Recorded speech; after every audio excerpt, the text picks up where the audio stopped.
मेरे प्यारे विद्यार्थियों, आज मैं आपके सामने पत्र लेखन, पत्र किस प्रकार लिखते हैं, उनमें किन किन बातों की आवश्यकता होती है जिससे हम पत्र को अच्छी तरह लिख सकते हैं और अपने विचार दूसरों के सामने रख सकते हैं। पत्र लेखन सर्वश्रेष्ठ कलाओं में से एक है। पत्र द्वारा हृदय के विचारों का आदान प्रदान होता है। ये दूर दराज रहने वाले अपने परिवार के सदस्यों, मित्रों या सहकर्मियों से संवाद बनाए रखने का सरल एवं सस्ता माध्यम है। हम अपने दैनिक जीवन में लोगों से टेलीफोन पर चाहे जितनी बातें करें, लेकिन खूब सोच समझकर अपनी बात को विस्तार से स्पष्ट करने के लिए पत्र लिखने की आवश्यकता होती है। इसमें प्रयोग भाषा और व्यक्त की गई भावना व्यक्ति के संबंध को मधुर बनाने के साथ साथ कटु भी बना सकती है। अतः पत्र व्यवहार में बहुत सावधानी बरतनी चाहिए। साथ ही इसकी भाषा संतुलित और स्पष्ट होनी चाहिए।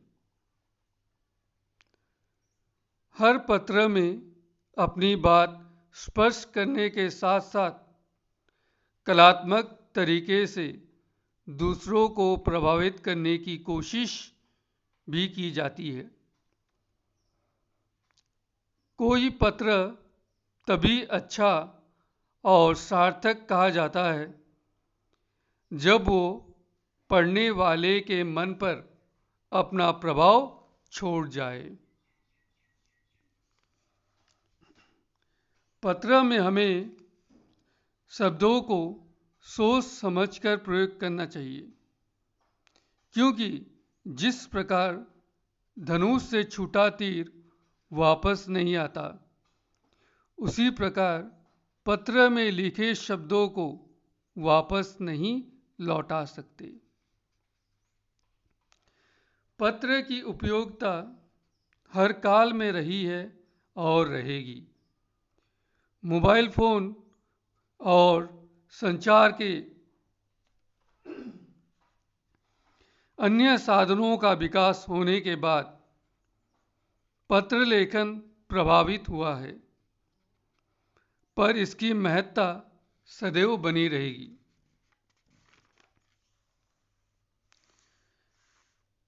परीक्षाओं में विद्यार्थियों को एक पत्र लिखने को कहा जाता है।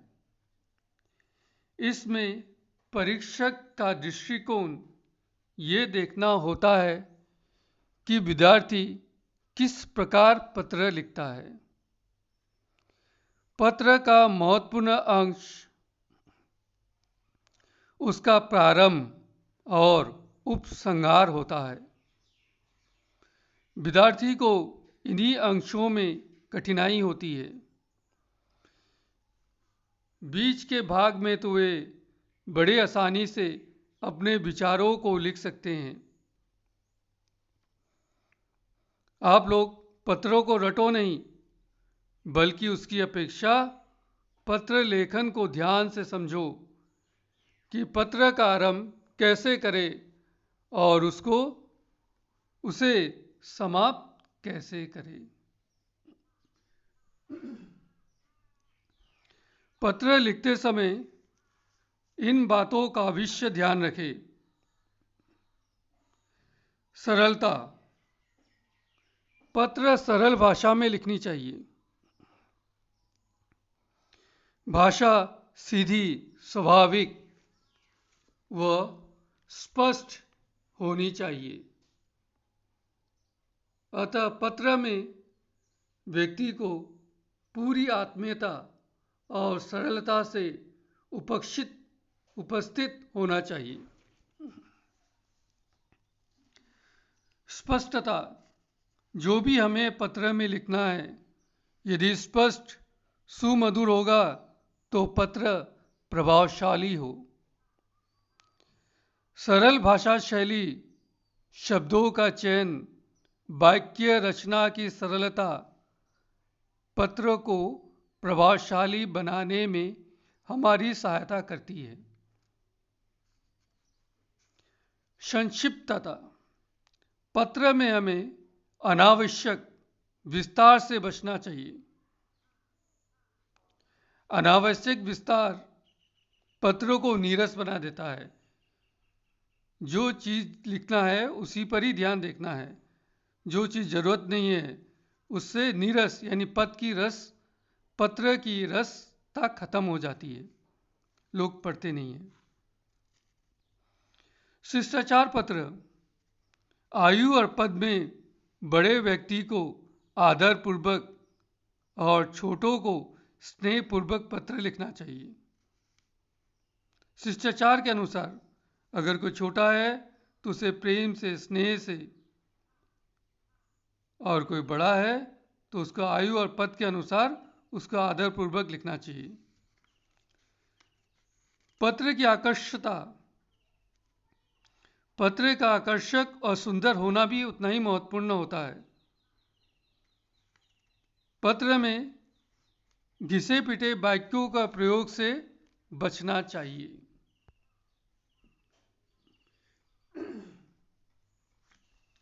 पत्र के अंग देखो, पत्र लिखने वाले की पता तथा तिथि।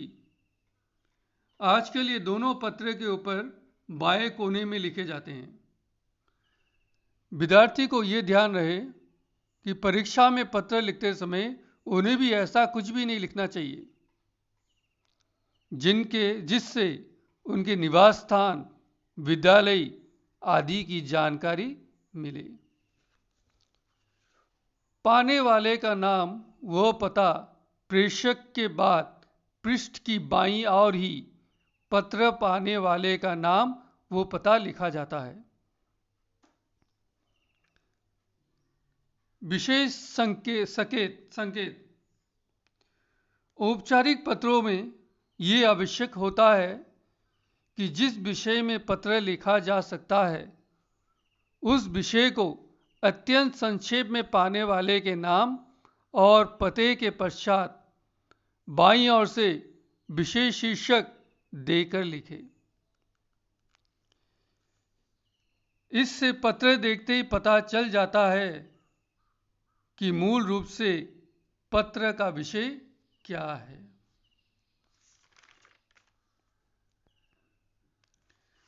संबोधन, पत्र प्रारंभ करने से पहले पत्र के बाईं ओर दिनांक जरूर लिखना आप लोग।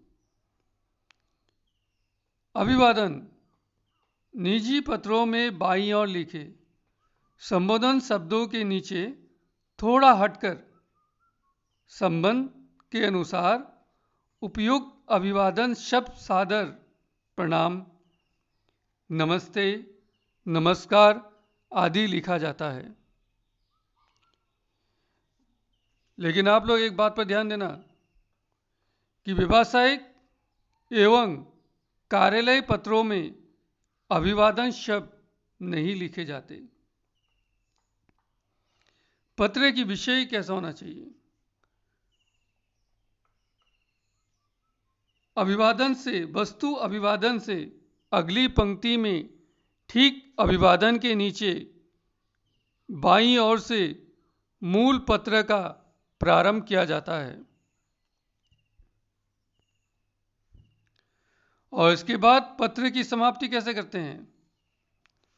पत्र के बाईं ओर लिखने वाले के संबंध सूचक शब्द तथा नाम आदि लिखे जाते हैं।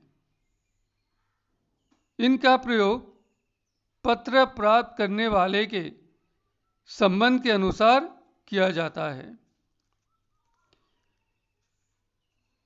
जैसे औपचारिक पत्र, भवदीय, आपका, आज्ञाकारी।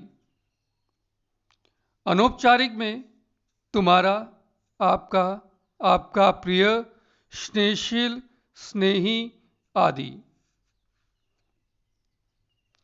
हस्ताक्षर और नाम। समापन शब्दों के ठीक नीचे भेजने वाले के हस्ताक्षर होते हैं। हस्ताक्षर के ठीक नीचे भेजने वाले का पूरा नाम अवश्य दिया जाना चाहिए। और एक बात ध्यान रखना आप लोग कि परीक्षा में पूछे गए पत्रों के नाम के स्थान पर प्राय क, ख, ग आदि। यदि प्रश्न पत्र में कोई नाम दिया गया हो तो पत्र में उसी नाम का उल्लेख करना चाहिए।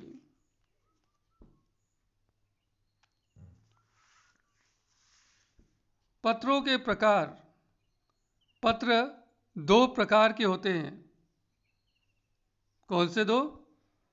एक है आपका औपचारिक पत्र और दूसरा अनौपचारिक पत्र। औपचारिक पत्र मतलब ऑफिशियल लेटर, यानी ऑफिस से संबंधित, जैसे स्कूल में कोई प्रिंसिपल हो या किसी म्यूनसिपैलिटी या कि वहाँ पर भी कोई बड़े अधिकारी हो तो उस पर हमें ये औपचारिक पत्र लिखते हैं। जैसे अर्ध सरकारी हो, गैर सरकारी या फिर सरकारी कार्य का जो भी पत्र लिखे जाते हैं वे सभी पत्र औपचारिक पत्रों के अंतर्गत आते हैं।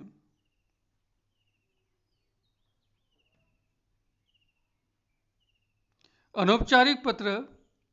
जो पत्र निजी, व्यक्तिगत अथवा पारिवारिक होते हैं वे अनौपचारिक पत्र कहलाते हैं। इस पत्र में किसी तरह की औपचारिकता के निर्वाह का बंधन नहीं होता है। औपचारिक पत्र में क्या क्या होता है? जैसे प्रार्थना पत्र। हम जब प्रार्थना करते हैं, किसी को प्रार्थना के लिए लिखते हैं या छुट्टी के लिए, अवकाश के लिए, या फिर कार्यालय प्रार्थना पत्र, किसी कार्यालय संबंधित कोई प्रार्थना आपको करना है वो भी लिख सकते हैं। आवेदन पत्र भी लिख सकते हैं। संपादकीय पत्र, संपादकीय पत्र में भी आप लिख सकते हो। शिकायती पत्र भी लिख सकते हो। निमंत्रण पत्र भी लिख सकते हो। और फिर इस पत्र का प्रारूप कैसा होता है यहाँ पे दिया गया है, आप लोग इसे ध्यान से देखो। प्रधानाचार्य या प्रधानाचार्य जी, फिर आपको यहाँ पे जो लिखना है वो आपको मालूम ही है। जैसे विद्यालय का नाम और साथ में उसका पता लिखा होता है, और किस विषय में लिखोगे वो विषय भी आपको यहाँ लिखना है। उसके बाद आप किसे संबोधन करोगे? महोदय, महोदया, श्रीमान जी। और उसके बाद जो मुख्य विषय वस्तु होता है, जो पत्र का मुख्य विषय होता है, जिस विषय में आप पत्र लिखने जा रहे हो वो यहाँ में आपको स्पष्ट रूप से लिखना है। और ठीक लिखने के बाद आपको उसका समापन भी करना है। समापन हो जाने के बाद आपको यहाँ पे दिया गया है धन्यवाद, जरूर लिखना आप लोग ये। फिर उसका बाद आपका आज्ञाकारी शिष्य, फिर नाम, कक्षा, अनुक्रमांक और दिनांक आपको यहाँ पर लिखना है। ठीक है, धन्यवाद।